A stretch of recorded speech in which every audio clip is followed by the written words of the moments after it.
Hi, I hope you're having an awesome day. But did you know it's Autism Awareness Month? I want to tell you some things about autism because I have autism myself. And I'm not saying this counts for every person with autism because every person with autism is different. But yeah, I just wanted to say some things from my experience. Autism actually has a set of symptoms everybody can experience. But in people with autism, it just gets in the way of their normal life.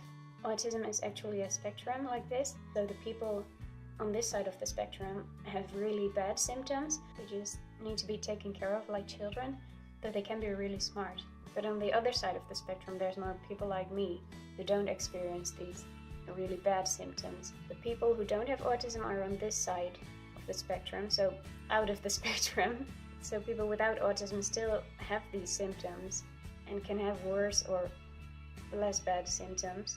But this border between having autism or not has to do with if you're able to live a normal life. So it might seem like the people on this side have it easy, like our symptoms aren't that bad and we can kind of live a normal life, but actually it is still hard because people expect a lot from us, like because we look so normal.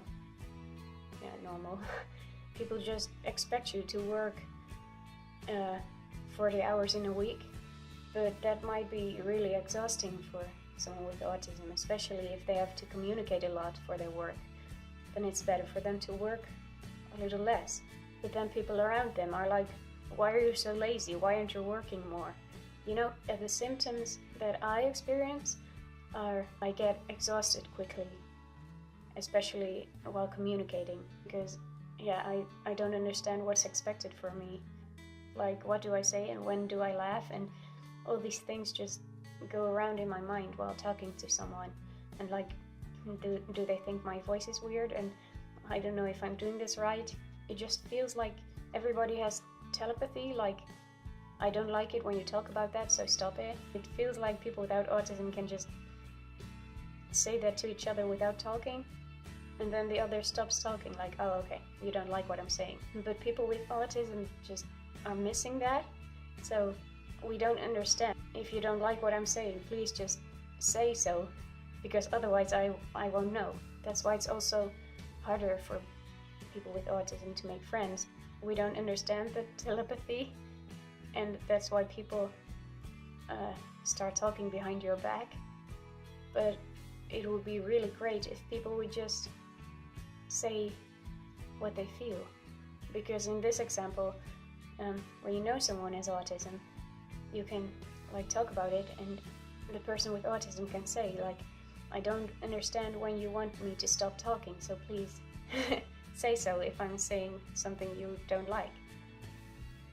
And then you kind of can adapt to each other.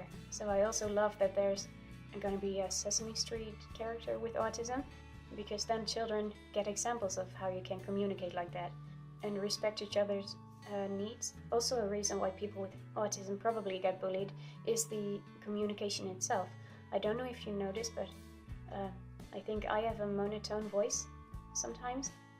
Yeah, there's just these symptoms. Some people with autism don't have them at all. I know someone who's really sociable, like you get enthusiastic just because of her talking.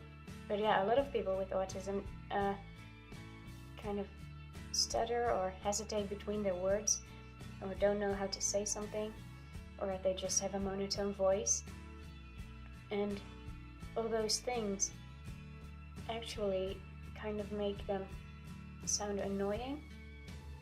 And I don't mean to offend anyone, I'm saying this about myself too. I can sound annoying when I'm hesitating to say a word, or I'm speaking monotonously.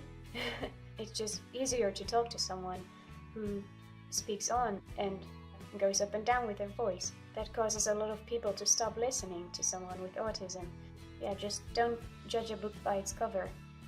That's being said a lot, but it seems like it's only being said about appearances. You should also not judge immediately after you hear them talking, because especially when they have autism, they probably have trouble talking. But that still doesn't say anything about them, because people with autism usually are really smart. Also, when someone is really good at communicating and they say things that just, it doesn't matter what they say, it just makes you like, whoa, they really know what they're talking about. It's actually very probable that they have no idea what they're talking about. So that's really weird. It's all about the communication, and that's especially the thing that people with autism have difficulty with. And when you can't communicate well, people immediately think you're unable to do other things as well, which is really weird. Yeah, that's something I really want everyone to know. Like, don't judge an audiobook by its voice. Another thing is that I'm having trouble keeping on track.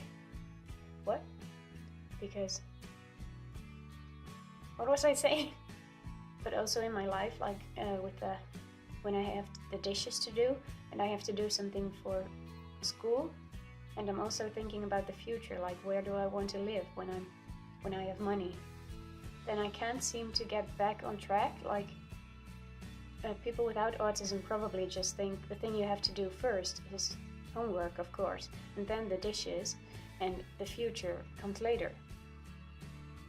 Yeah, I can think of that now, but when I'm really tired, yeah, I can't get back on track. Like, I just see everything at once. Like, I have to think about the future, I have to think about everything I have to do in the household, and I have to think about everything I have to do for school, and that's just so much that I don't know what to do anymore, and I just play a video game, which doesn't make any sense, of course, but yeah. And another thing that's really common is hypersensitivity. That's also something people can have without having autism. You can't stand loud noises, for example, or the feeling of something. If it feels really weird, you're like, ugh, I don't want to touch it. I have that with food in my mouth or my tongue. Like some foods, if I put it in my mouth, I just panic. And it's really weird, but yeah, I can't do anything about it. But I can hear bats. So that's cool. I think that's about it. I really appreciate you watching this video, and I hope I taught you something useful, and I appreciate you in general. I mean, you're probably a beautiful human being. And I hope you're having a great day. Bye.